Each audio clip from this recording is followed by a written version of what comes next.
يا ربي صل على المختار طه البشير واغفر لنا كل زله وامحنا في النظير يا ربي صل على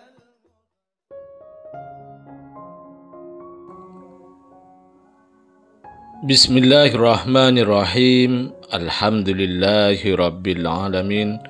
Allahumma salli wa sallim ala sayyidina Muhammadin wa ala ali sayyidina Muhammadin miftahi babi rahmatillah adada ma fi ilmillah salatan wa salaman daimaini bidawami mulkillah. Assalamualaikum warahmatullahi wabarakatuh. Sahabat online yang dirahmati Allah, alhamdulillah kita bisa berjumpa kembali. Mudah-mudahan kita senantiasa diberikan kesehatan, umur panjang fi taatillah, juga senantiasa mendapatkan taufik dan hidayah dari Allah Subhanahu wa ta'ala. Pada pertemuan kita kali ini, mari kita ngaji bareng Habibana Novel bin Muhammad Al-Idrus, yaitu tentang salah satu sumber kekuatannya mukmin. Ikhwani rahimakumullah. Kita ngajinya kan kitab Al-Hikam ya, kitab Al-Hikam. Dan terakhir sebelum Ramadan kita masuk di hikmah yang ke-11. Sekarang kita akan belajar hikmah yang ke-12. Gaspol, langsung kita belajar. Meskipun ini harusnya Jumat Kliwon Maulid. Ya maulidnya kita mulai lagi nanti bulan yang akan datang. Kliwon yang akan datang. Yang sekarang saya udah kangen sama ngaji. Ya cari ilmu. Ikhwani, saya mau nanya boleh? Yakin? Jenengan mumet boten?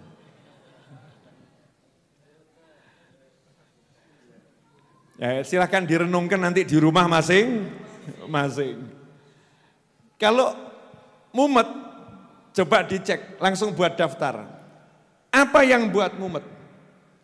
Insya Allah tuh rata-rata jawaban sama, duit. Betul? Duit. Terus yang kalian cari tiap hari apa? Duit. Berarti kalian cari mumet.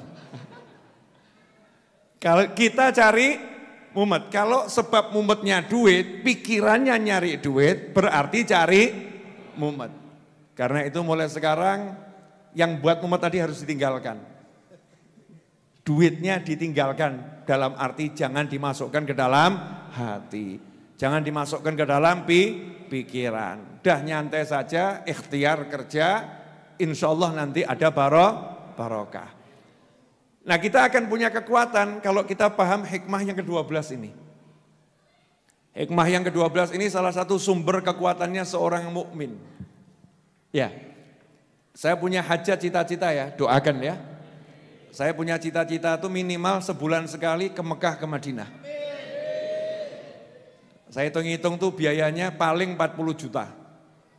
Paling 40 juta, 30 juta.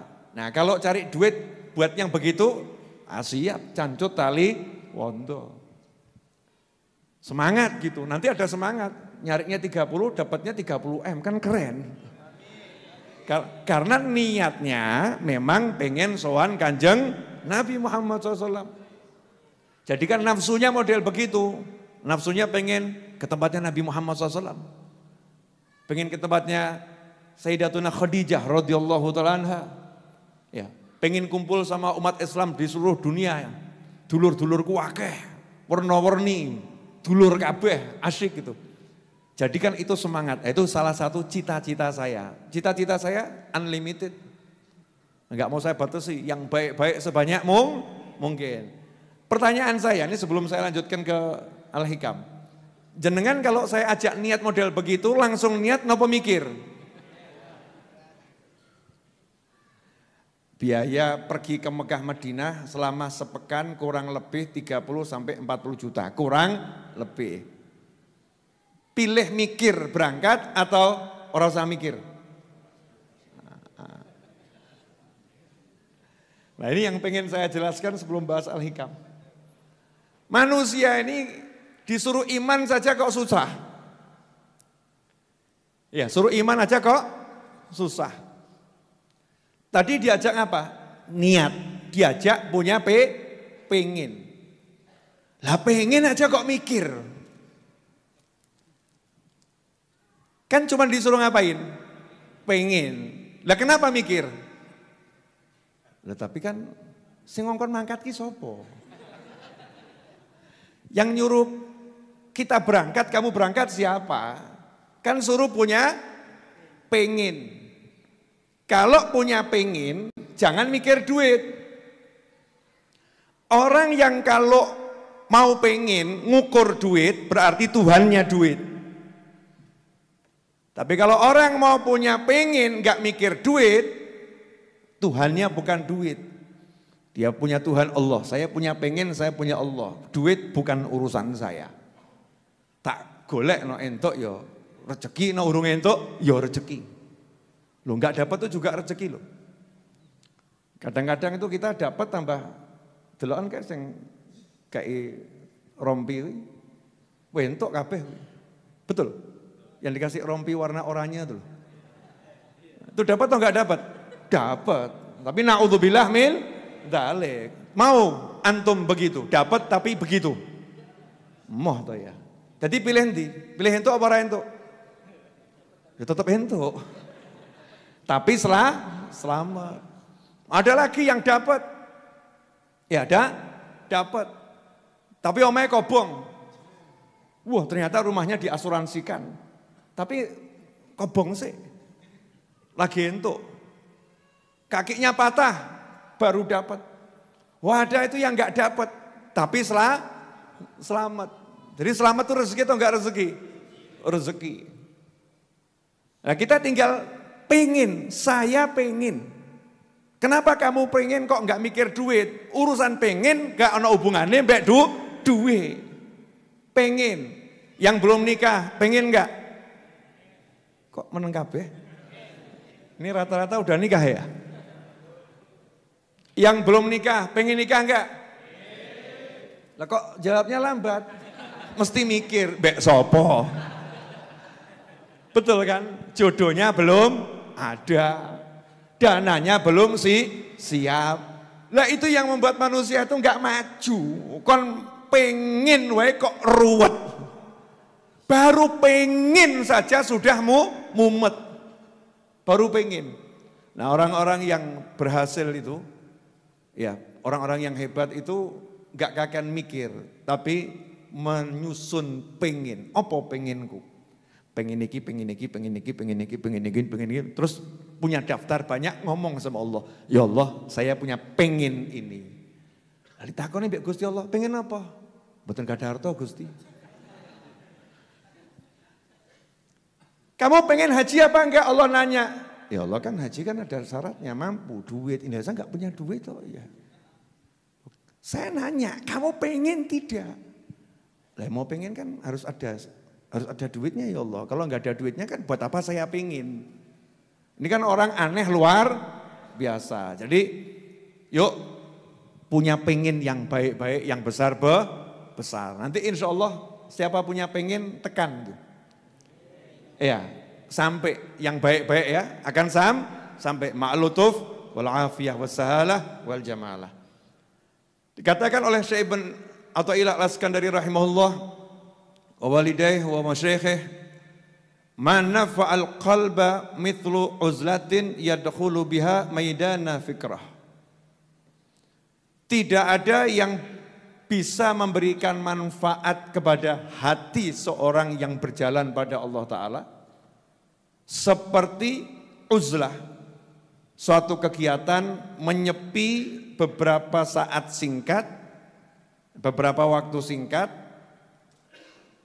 Dalam kondisi menyepi yang singkat tadi itu, uzlah tadi itu, dia menggunakan fikirnya untuk merenung tentang keagungannya Allah Subhanahu wa taala.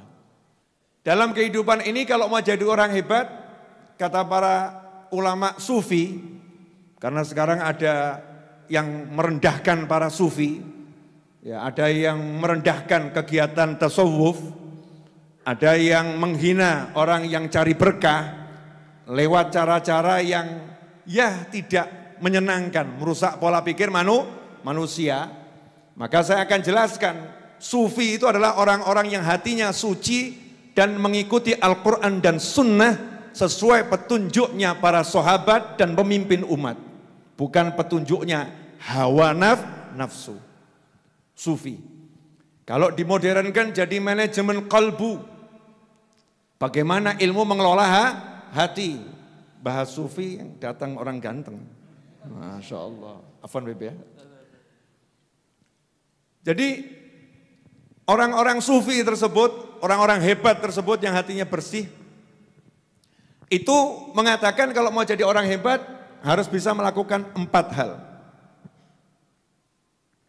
Taqlilut ta'am, taqlilul kalam, taqlilul manam, waqtizalul anam. Nomor 1 dulu, kira-kira sanggup enggak ini? Taqlilut ta'am, mempersedikit porsi makan. Ada yang lulus di sini? Kalau kita ini mempersedikit makan atau sedikit-sedikit makan? Ya, sedikit-sedikit makan. Syaratnya jadi orang hebat itu mempersedikit makan. Karena kenyang itu kendaraannya nafsu. Nafsu ini kalau kenyang hidup dia. Mau punya nafsu ngomong, kalau lapar kan enggak nafsu ya. Betul enggak itu? Kalau orang kenyang tuh matanya nafsu. Telinganya bernafsu. Mulutnya bernafsu. Nah kalau dibuat lapar, nafsunya lemah. Ya nafsunya lemah. Maka salah satu cara untuk jadi orang hebat, taqlilut ta'am. Makannya dikurangi, bukan enggak makan loh ya. Makannya dikurangi. Al-Habib Abdullah bin Ali al-Haddad rahimahullah, salah satu tokoh Habib yang tersohor, bahkan salah satu syairnya nempel di dinding makam Nabi Muhammad sallallahu alaihi wasallam. Nanti jenengan kalau berangkat ziarah Nabi SAW, cari itu nempel di dinding syair karya Habib Abdullah bin Alwi al-Haddad radhiyallahu ta'ala anhu. Terlepas ada orang yang percaya Habib itu cucu Nabi atau bukan terserah. Ya saya enggak ngurus, mau percaya boleh, enggak percaya boleh, gitu aja kok repot. Yang penting orang itu ilmu dan akhlak. Ya ilmunya bagaimana, akhlaknya bagaimana. Tapi kita diajari berakhlak sama orang-orang mulia. Kalau ada orang yang gelarnya Raden, ya kita panggil Raden. Yang gelarnya itu Tuan Guru, ya kita panggil Tuan Guru. Kalau gelarnya Habib, karena ilmu dan akhlak, ya kita panggil Habib. Hanya untuk menunjukkan kita ini menghormati orang lain, itu tanda kita punya kehormatan. Kalau gelarnya Kiai, ya kita panggil Kiai. Enggak ada urusan itu artinya apa, yang penting itu gelar kehormatan. Habib Abdullah Haddad ini pernah mengatakan kalau pengen bisa ngurangi makan, jangan drastis. Tadinya makannya 4 piring, langsung jadi 1 sendok. Hati-hati, besoknya masuk rumah sakit. Siapa yang ngajarin? Habib Novel. Loh, kenapa? Katanya suruh ngurangi makan biar jadi orang hebat. Ngurangi makan itu bukan 4 piring jadi 1 sendok. Taqlilut ta'am bitadarruj. Ngurangi makan itu dengan step by step, bertahap. Dari 4 piring jadi 3 piring 3/4. Dari 3 piring 3/4 ya jadi 3 piring setengah.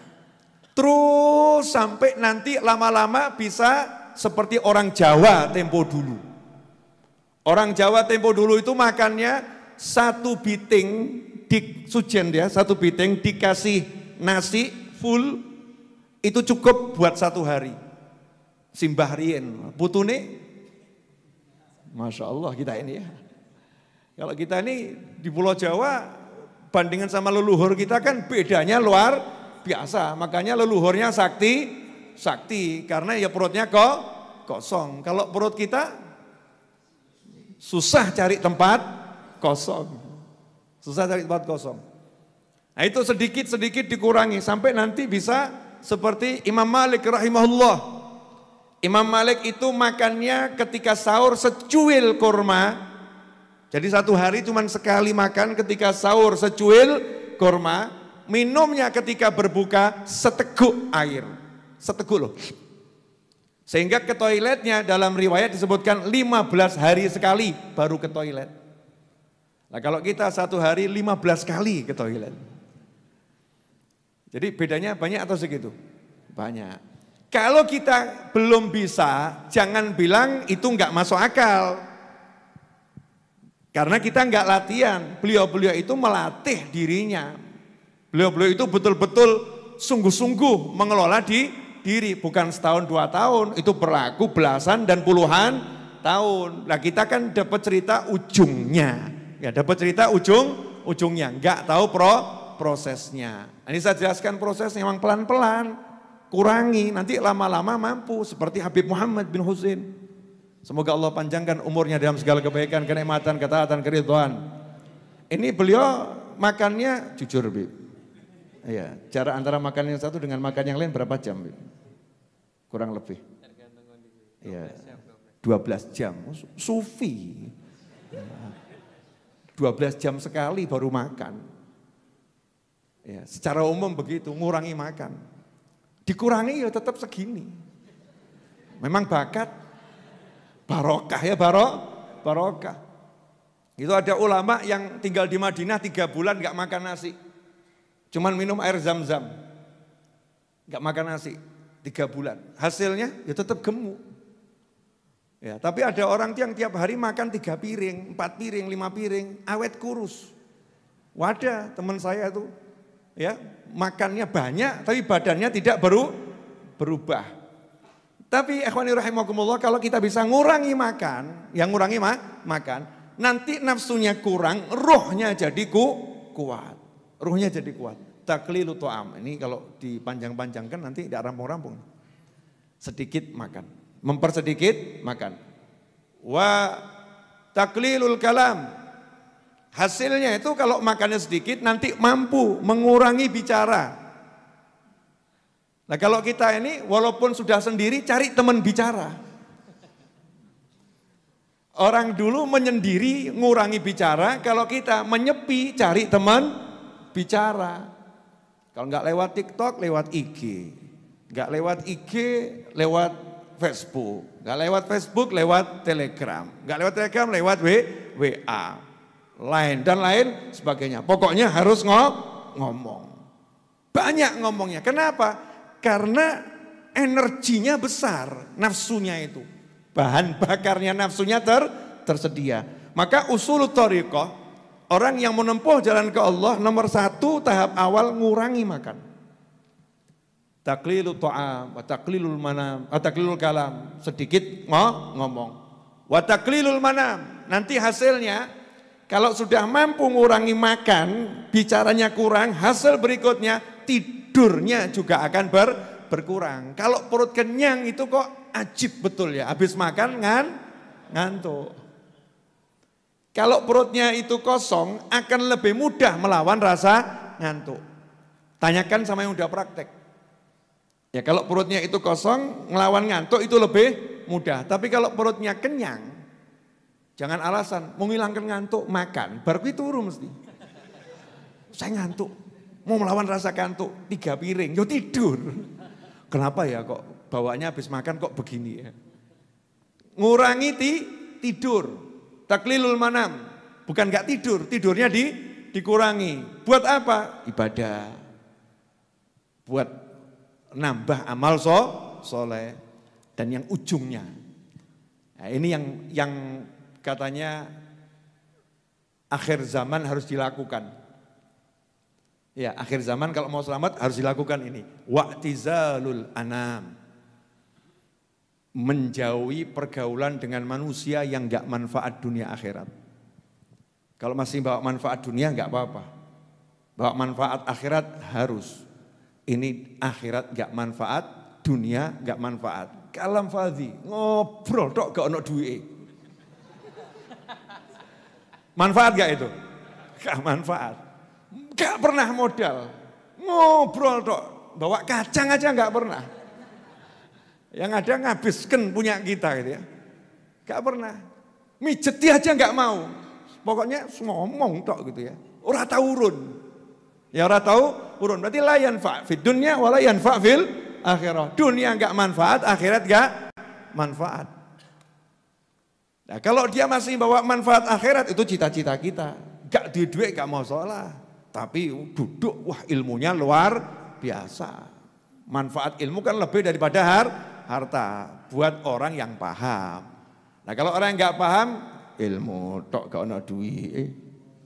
Kayak dikir, tok gak tahu kayak duit. Ini yang al-moto al-duitun.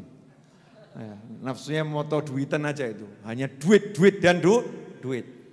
Nah kita kalau mau bergaul sama orang, syaratnya itu. Orang itu manfaat enggak buat akhirat kita? Manfaat enggak buat dunia kita? Kalau enggak, cari yang manfaat. Ya cari yang manfaat. Itu konsep hidup, ya konsep hidup. Kenapa begitu? Karena kalau tidak nanti sayang hidup kita sia-siakan. Kan lebih baik duduk sama anak, duduk sama suami, duduk sama istri, daripada duduk sama orang yang gak bawa manfaat dunia dan akhirat. Makanya orang Jawa ngomong mangan ramangan sing penting kumpul. Ojo goro-goro golek mangan gak tahu kumpul. Sibuk kumpul sana, gak dapat apa-apa. Yang harusnya dikumpuli nggak pernah diajak duduk, itu rugi. Wa'tizalul anam. Nah kita disuruh meninggalkan manusia-manusia yang nggak bawa manfaat tadi. Tapi dengan hati yang selamat. Nggak boleh kita meninggalkan manusia dengan konsep berpikir yang seperti ini. Ini nggak boleh. Wah saya nggak mau kumpul sama dia. Dia itu nanti buat saya rusak. Kalau kumpul sama dia nanti saya rusak. Nah ini sombong ini. Ya ini sombong. Jadi konsepnya kita nggak kumpul orang itu adalah saya ini belum betul-betul baik. Saya khawatir kalau duduk sama dia nanti dia ketularan keburukan saya. Itu kan beda sekali ya. Jadi menjauhi orang bukan karena takut ketularan tapi takut nulari yang tidak baik. Wa'tizalul anam. Nah, wa'tizalul anam itu artinya apa?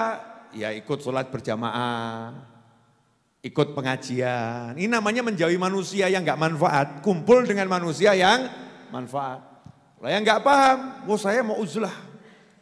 Terus di kamar dikunci. Seminggu kemudian keluar ngomong, saya udah gak wajib sholat. Kok bisa? Waktu saya nyepi di kamar ada sosok berjubah. Ya, pakai kopiah ngasih tahu kalau kamu sudah makomnya tinggi nggak perlu sholat. Artinya jeglek. Karena di kamar dikunci ngelamun banyak setan. Banyak setan. Orang itu kalau mau menyepi harus ada yang nemani dan atas perintah guru. Nggak sembarang orang boleh nyepi, bahaya. Waktu rame saja pikirannya ruwet, apalagi waktu sendiri beruwet. Ya, kena pikiran macam-macam. Disuruh jauhi manusia bukan ngunci diri di kamar, bukan. Jauhi manusia yang enggak manfaat, kumpul dengan manusia yang manfaat.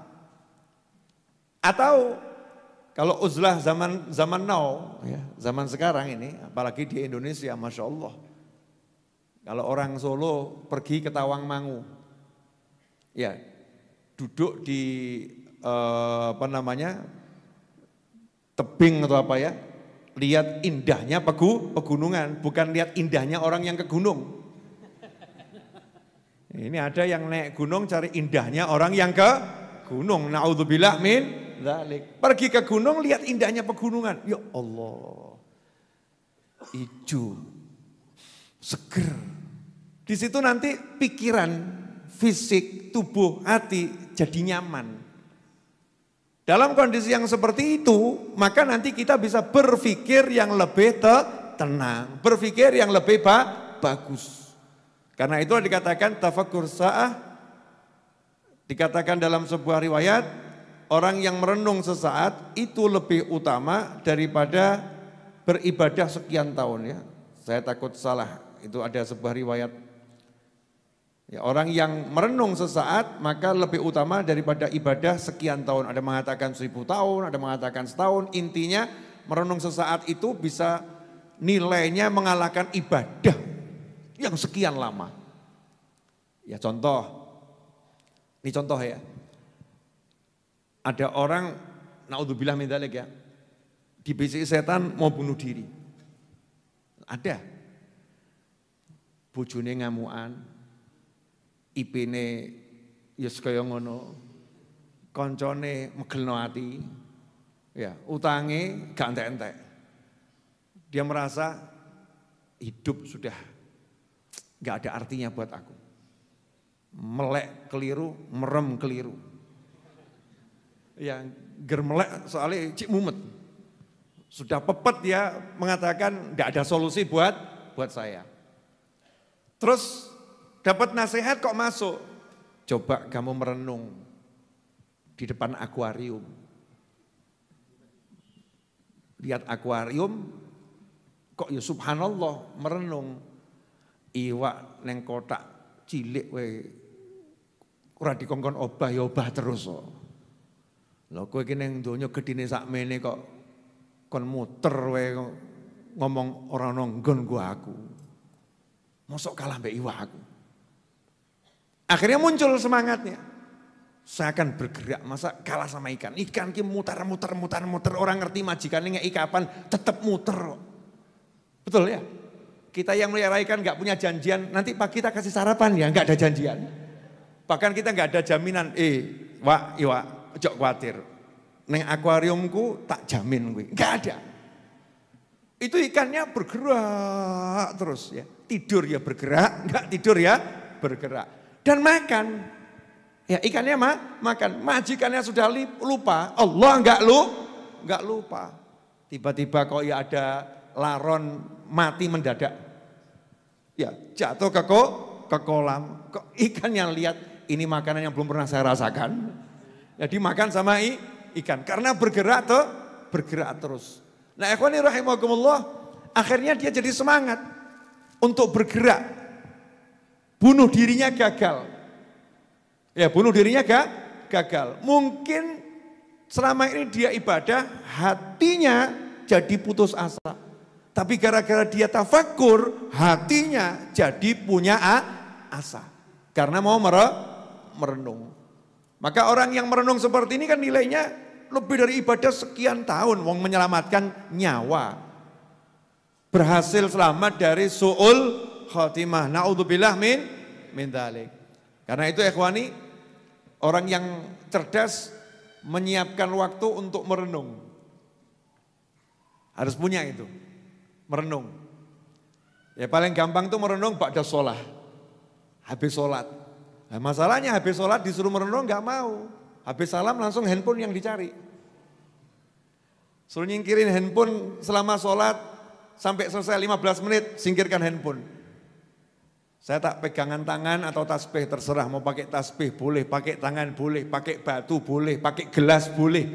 Yang penting dihitung. Ya mau agak viral sedikit, ambil cocing 33 gitu ya. Bar sholat, subhanallah ya. Agak viral dikit. Itu kan alat hitung, cuman untuk menghitung. Mau kamu namakan tasbih boleh, pakai batu juga boleh, pakai digital juga boleh. Orang yang suka ngomong bid'ah, sini bid'ah, suruh berangkat umroh itu. Ya, umroh itu kalau jenengan sekarang di Masjidil Haram, tawaf itu, naiknya mobil golf. Dan enggak nyetir sendiri, ono supire. Supirnya enggak ikut umroh. Terus ngitunginya enggak pakai tasbih, pakai apa? Pakai Android. 1, 2, 3, putarannya itu ya. Ngomong bid'ah. Jadi jangan sedikit-sedikit bid'ah, sedikit bid'ah. Wis waya iki ibadah. Ya ibadah. Enggak usah ngurusin orang lain, dirimu sendiri. Jadi orang kalau mau ngasih waktu sesaat buat dirinya merenung tentang kebesaran ya Allah Ta'ala, nanti hidup tuh jadi ringan. Ya. Jadi hadisnya tafakkurus sa'ah khairun min ibadati sab'ina sanah. Ini yang mengatakan Imam Suyuti dalam Al-Jami' As-Shaghir. Tafakkur sesaat lebih baik daripada ibadah 70 tahun. Nah, ulama menjelaskan kalimat 70 itu artinya angka maksimal gitu. Kalau dalam bahasa Jawa sing teko piro? Ewon. Kalau udah bilang ewon berarti kan sangat banyak. Kadang yang datang 100.000 orang tetap dibilang ewon. Bukan 1.000 atau ribuan, yang datang ratusan ribu tapi dibilang ewon. Karena dalam bahasa Jawa ewon itu menunjukkan jumlah maksimal, banyak. Dalam bahasa Arab jumlah maksimal itu sering dipakai kata 70, sab'in. Makanya Nabi SAW dalam riwayat dalam sekali duduk istighfar sebanyak 70 kali atau 100 kali. 70 angka yang mengatakan maksimal, banyak. Ya mubalaghah, jumlahnya sangat banyak. Jadi kalau kita menjalankan 4 hal tadi, ngurangi makan, hasilnya nanti akan ngurangi ngomong yang enggak baik, hasilnya akan ngurangi tidur, hasilnya nanti cemerlang otaknya, tafakurnya itu menjadikan sesuatu. Jelas semuanya? Ya, jadi enggak usah hidup lihat komentar-komentarnya manusia, tapi sibuklah hidup mengomentari diri sendiri. Wayahe ngadep Gusti. Ya, udah waktunya ngadep Allah Subhanahu wa ta'ala. Jelas semuanya? Ya, alhamdulillah saya mau ngasih satu ilmu yang mudah-mudahan manfaat. Yang mudah-mudahan manfaat. Ini terkait dengan keresahan hati kebanyakan oknum-oknum manusia. Ya, keresahan hati kebanyakan oknum-oknum manusia. Insya Allah hasil yang saya pelajari seperti ini. Masyarakat di sekitar saya itu problemnya apa? Ya, problemnya apa? Ternyata tuh problemnya satu, enggak banyak. Enggak bisa ngatur hidup. Ya, wujudnya macam-macam, enggak punya duit pusing. Betul kan ya? Geger sama pasangannya pusing. Anaknya ruwet pusing, temennya ruwet pusing. Jadi enggak bisa ngatur hidup. Karena gak bisa ngatur hidup, makanya ketika terjadi goncangan, ambruk. Di Jepang itu, dikatakan Jepang itu tempat yang punya potensi gempa paling sering dan hebat. Tapi jarang terjadi bangunan roboh. Kecuali kalau gempanya super hebat. Kenapa begitu? Karena orang Jepang itu sudah siap menghadapi gempa. Sampai anak SD itu di Jepang tasnya semua sama. Ya, seperti bahannya dari besi itu. Tasnya semua sama, ranselnya di belakang. Fungsinya apa itu? Nanti kalau dalam perjalanan pulang sekolah terjadi gempa, tasnya itu jadi pelindung. Belajar, saya tahu ya saya belajar. Habib kok ngerti ya, belajar sinau aku. Ya, belajar. Tasnya jadi pelindung. Karena punya persiapan yang matang menghadapi gempa, maka gempanya hebat, rumahnya enggak jadi masalah. Rumahnya tetap bertahan. Tapi di wilayah yang lain, gempanya enggak seberapa, ambruk kabeh. Ya, karena belum ada persiapan menghadapi gempa. Nah, Allah udah bilang orang hidup itu akan diuji kehilangan nyawa, diuji dengan penyakit, diuji kekurangan harta. Sudah dikasih tahu sama Allah Ta'ala. Jadi kalau antum hidup enggak mau kena ujian, mustahil. Yang paling dicintai Allah saja para anbiya wal mursalin, shalawatullah salamu alaihim ajmain, itu aja diuji dengan ujian yang macam-macam. Nabi Muhammad SAW kurang apa ujiannya? Semua jenis ujian ada pada diri Nabi Muhammad SAW. Digosipkan, Nabi juga digosipkan. Istrinya dituduh selingkuh. Terjadi di hadapan Nabi Muhammad SAW. Ya, anaknya meninggal masih bayi, dialami oleh Nabi Muhammad SAW. Dipukulin orang, dialami oleh Nabi Muhammad SAW. Dilemparin batu, dicemooh, dialami oleh Nabi Muhammad SAW. Jenengan mengalami semua itu? Wah, alhamdulillah gak toh ya. Paling ya salah satu jenis. Berkali-kali ya jenisnya sama, gak duit-duit.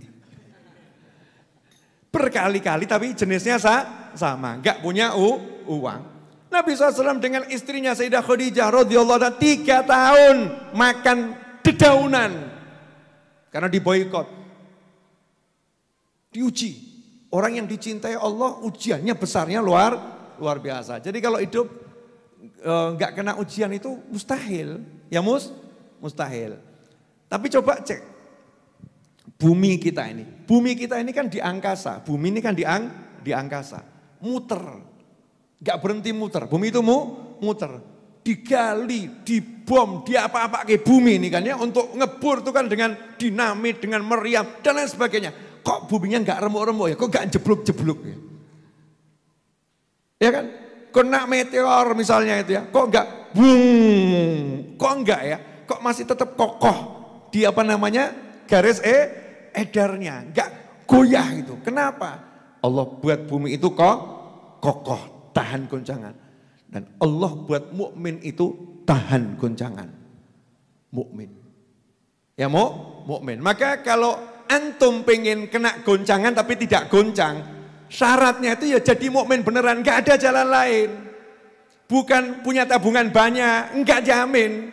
Tabungan akeh gak mumet asli. Aku ndelok wong akeh, duwe akeh mumet. Temen banyak gak mumet asli. Ada orang itu yang punya kenalan luar biasa, hidupnya mumetnya luar biasa. Tapi mukmin dicaci, dicemooh, ya, kehilangan harta, kehilangan kedudukan, hidupnya tetap tenang.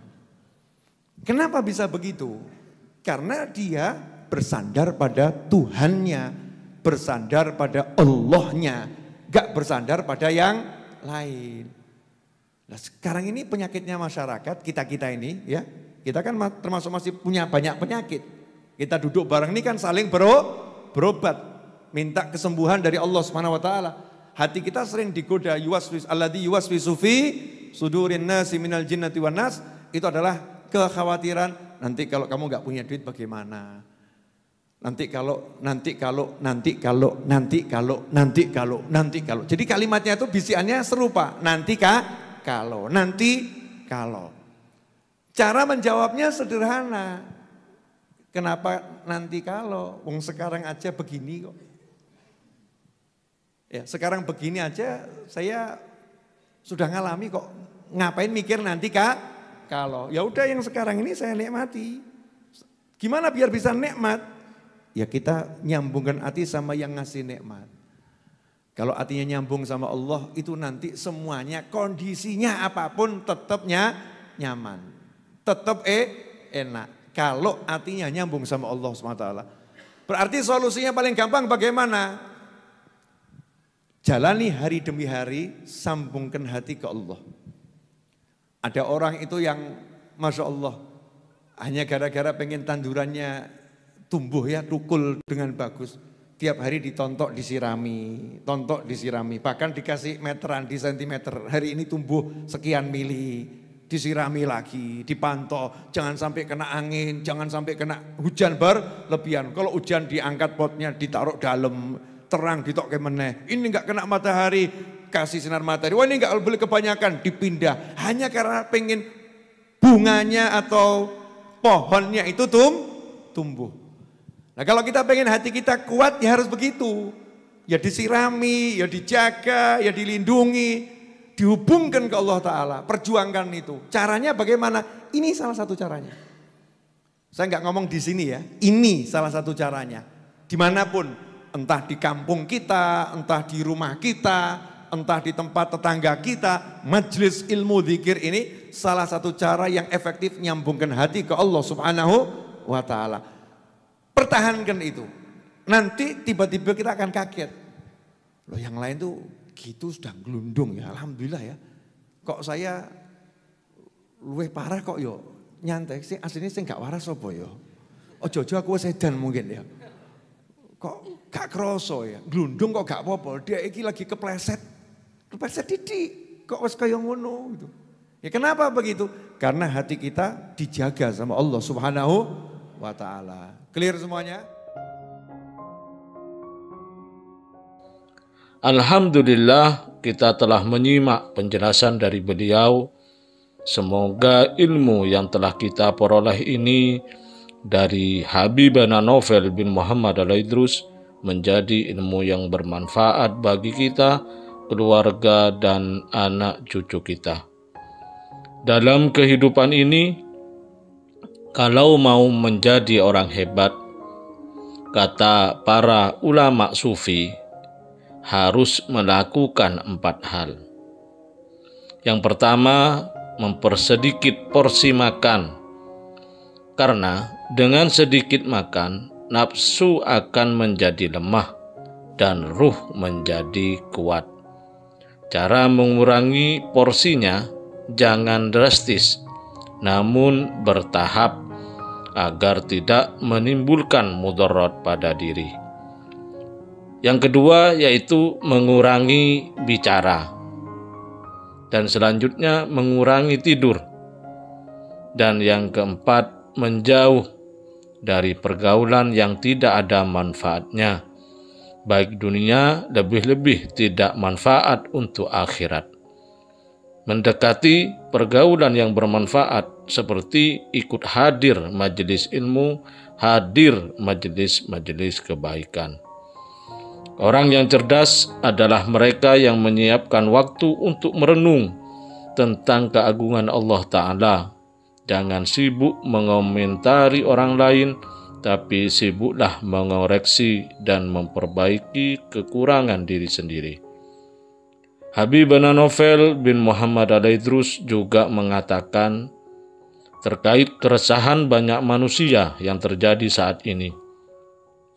Ternyata penyebabnya satu, yaitu tidak bisa mengatur hidup dan bentuknya bermacam-macam. Karena tidak bisa mengatur hidup, maka ketika ada masalah akan ambruk, akan down hidupnya. Allah Ta'ala sudah memberitahu bahwa orang hidup itu akan diuji dengan penyakit, kehilangan nyawa, kekurangan harta, dan lain sebagainya. Maka kalau kita ingin ketika kena ujian hati tetap kokoh, tetap tegar, maka jadilah mukmin yang benar. Mukmin yang benar adalah mereka yang senantiasa bersandar kepada Allah Ta'ala. Semoga kita bisa memahami dan senantiasa mengamalkan dari apa yang telah beliau sampaikan, dan semoga hidup kita berkah, dipenuhi ketenangan dan kebahagiaan.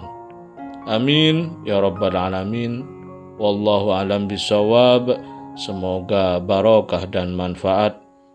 Assalamualaikum warahmatullahi wabarakatuh.